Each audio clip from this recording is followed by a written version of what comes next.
Good evening. On December the 21st, 1988,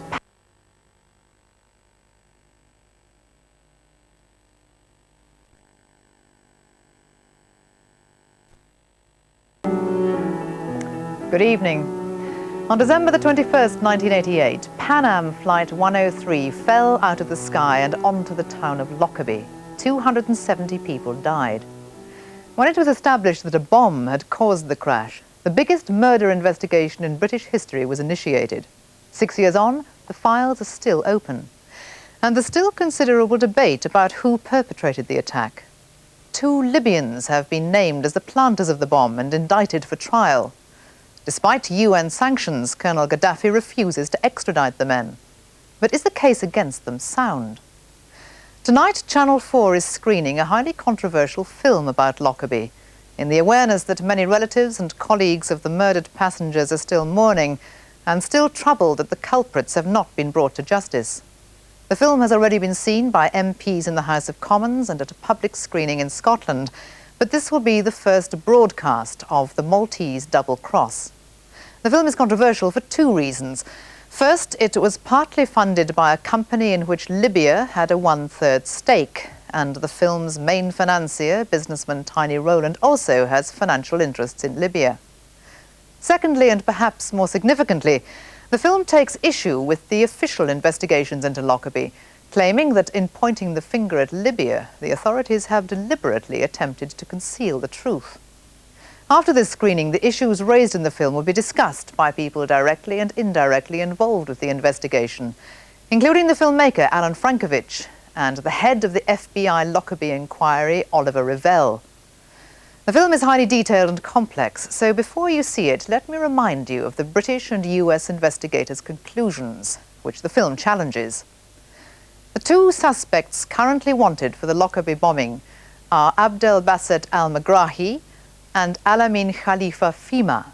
Both, it is claimed, are members of the Libyan Secret Service. It is said that they put an unaccompanied bag on an Air Malta flight to Frankfurt and tagged it as luggage bound for the US, so it was loaded onto Pan Am 103. Although the case is still sub judice, we do know that the case against the men rests on 3 primary pieces of evidence. First, there's the forensic evidence. A piece of microchip found in the wreckage was traced back to a shipment sent only, it is claimed, to Libya. Second, there's the eyewitness. One of the accused has been identified as the buyer of a bundle of clothes from a shop in Malta, clothes which were packed inside the bomb bag. Third, there's the defector. A Libyan, Mr. Jaka, is now working with the US authorities and has named the 2 accused. With those 3 pieces of evidence, the US and UK governments in November 1991 issued indictments for the 2 men.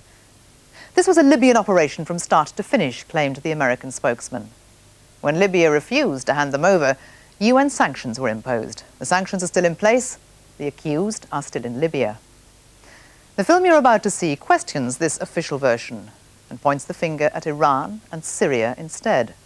The issues raised will be debated by representatives of relatives, investigators, and analysts from both sides of the Atlantic. That program will start at 11:20. First, let's see The Maltese Double Cross.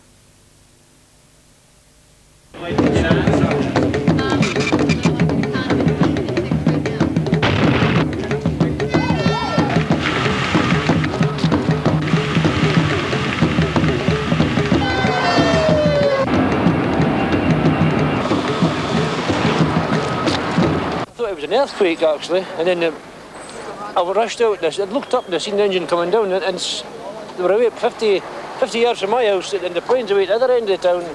Oh my God, it's terrible. And then sparks, and then the whole thing went down. In February 1990, with some others from the UK Families group,